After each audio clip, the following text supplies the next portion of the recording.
সবাই একটু মহব্বতের সাথে আমার দিকে খেয়াল করে বসেন, এদিক সেদিক তাকাইয়েন না, পরস্পর কথা বলেন, আরাম করে আসন ধরে বসেন, পা উঠাইয়া না, এই সুন্দর করে।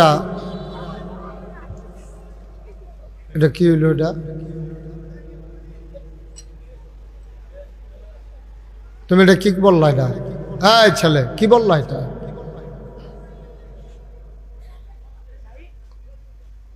আমি আরো বুঝাইয়া কইতাছি, চুপ কর। তুমি মাইদি দিয়ে একটা ব্যাট টক করলা, কি ঘটনা? একবারে চুপ করে কথা শোনো, খেয়াল করে গভীর মনোযোগের সাথে। আল্লাহ যেন আমাদেরকে কবুল করে। সবাই পড়ি আমিন, জোরে পড়ি আমিন। বন্ধুগণ, এটা একটা নুরানি হাফিজিয়া মাদ্রাসা। এই মাদ্রাসার উদ্যোগেই আজকের মাহফিল।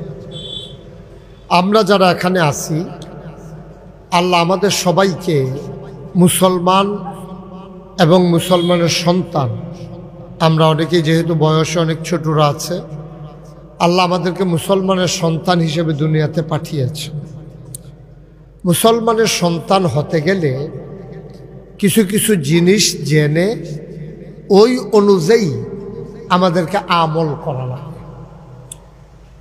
একটা কথা সবসময় মনে রাখবেন, ইসলাম গতানুগতিক কোনো ধর্ম নয়।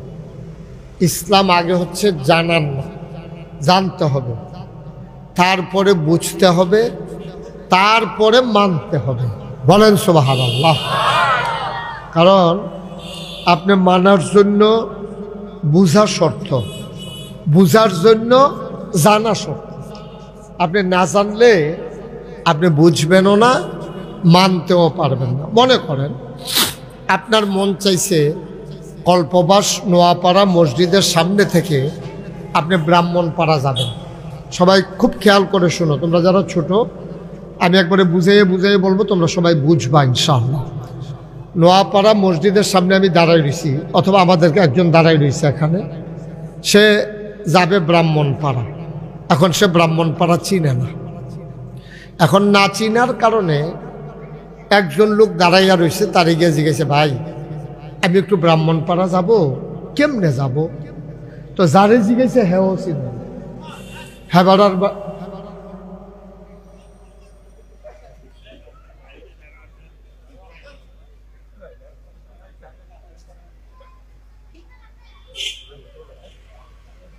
যারে জিজ্ঞেস করছে সেও চিনে। এখন না চিনার কারণে এখন সে দেখাই দিল আপনি উত্তর দিকে যান। তাইলে আমরা যদি উত্তর দিকে 3 ঘন্টাও যাই, আমরা কি ব্রাহ্মণপাড়া পাবো? এ সহজ কথা।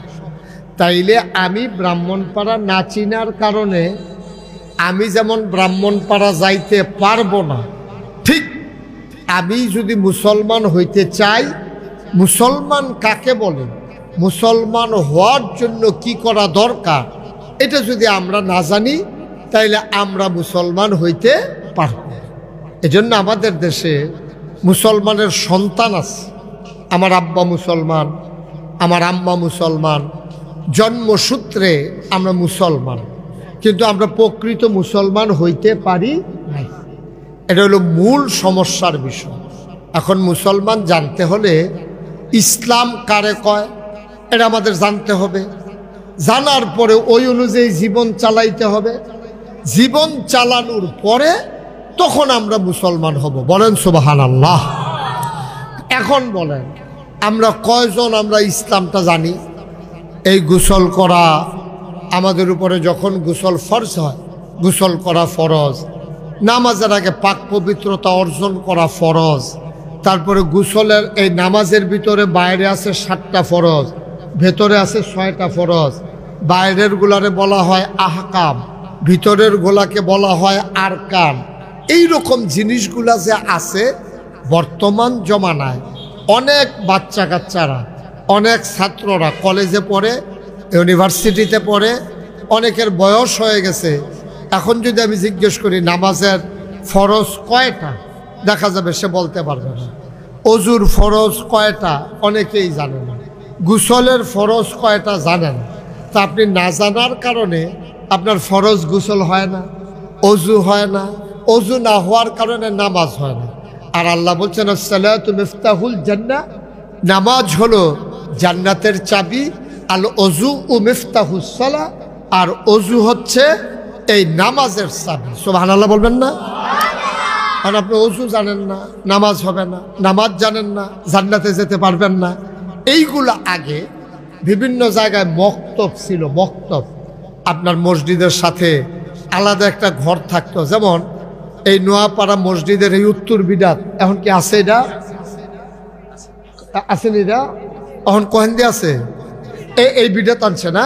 আগে উত্তর বিডাতে ছিল না? আগে উত্তর বিডাতে ছিল একটা মক্তব। মসজিদে যারা নামাজ পড়তো আর মক্তবের ভেতরে মুস্তফা কামাল তারা এখনো মক্তব পড়াইতো। আমি তো এখানেরই মানুষ, আসা যাওয়ার পথে দেখতাম।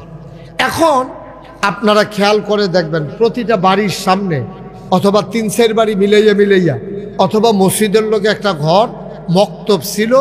ছেলেদেরকে নামাজ রোজা ওই রোদের ভিতরে হুজুরে লাইন ধরে খেলা করাইয়া হুজুরে জিগে তো গোসলের কয় ফরজ, তো সবাই আমরা জিগের দিয়ে কইতাম 3 ফরজ 3 ফরজ। এখন সব শেষ। কেন শেষ? কারণ হলো এখন কিন্ডারগার্টেন স্কুল বানিয়েছে। এই স্কুলগুলোর ক্লাস হলো সকালবেলা। এই যেই সময়ে ফলাফাইন মক্তবে পড়তাম আমরা সময়ে আমরা যখন মক্তবে পড়তাম এই সময়টা কেজি স্কুল বাড়িয়েছে। এখন কেজি স্কুলের বারণে মক্তবগুলা মাইর খেয়ে লাইছে। এখন মক্তব আর কেউ যায় না, সব গিয়া কেজি স্কুলে ভর্তি হয়। এই ভর্তি হইয়া সেটা হ্যাঁ নদ আউজুবিল্লাহ বিসমিল্লাহ শিহায় না, হ্যাঁ নে সরা শিহায়, কবিতা শিহায়, ABCD শিহায়। তারপরে সেখানে ড্রেস আর মক্তবের ড্রেস একরকম না। সুডু ফোলাটাও তারে আব্বার লুঙ্গিটা দিয়া, যেহেতু তাহলে মক্তব কোরআন শরীফ পড়বো, তো অন্য সময় হাফ প্যান্ট ফিলছে, কিন্তু কোরআন শরীফ পড়ানোর সময় মক্তব আওয়ানোর সময় হয় ফায়জামা না হইলে লুঙ্গি পরে। সুবহানাল্লাহ কইতেন না? শব্দ শেষ। এখন কেজি স্কুলে যা হাফ প্যান্ট পরে, হ্যাঁ না কোনো কোরআন শরীফও পড়ায় না, গোসলের কয় ফরজ, অজুর কয় ফরজ শিখে না।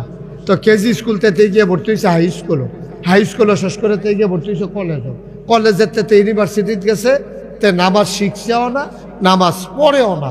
অধিকাংশ মানুষ এখন হয়ে গেছে এমন, ঠিক কিনা? এখন বলেন আমরা কত দুর্ভাগ্য, আমরা কত দুর্ভাগ্য, আমাদের কপাল কত খারাপ। আমরা মুসলমানের সন্তান, শতকরা 92 জন লোক এই দেশটার ভিতরে মুসলমান। আপনার ফলাফানে কোরআন শরীফ পড়তে পারতো না, গোসলের কয় ফরজ জানতো না, অজুর কয় ফরজ জানতো না। তা আমরা এই ভবিষ্যৎ প্রজন্ম করতে বালাবার হইব। এই মাদ্রাসার হুজুর যেবারা মাদ্রাসা পড়বো, এবারা ইমামতি করবো, যেবারা মাদ্রাসাত পড়বো, এবারা কোরআন শরীফ পড়বো, যে বার ফলাটা মাদ্রাসাত পড়বো তে টুফি মাথাত দিব, যেই ফলাটা মক্তব্য পড়বো ওই নুরানি মাদ্রাসাত পড়বো তে পাঞ্জাবি গাও দিব। আর বাহি তারা এই যা মনে ধরে তা পড়বো, যেমনে মনে ধরে এমনি চুল কাটবো, যেমনে মনে ধরে এমনি চলবো। তার নামাজও লাগতো না, রোজাও লাগতো না। আবার সমাজের তারাও তারে ডাক দেওয়া কি ধরে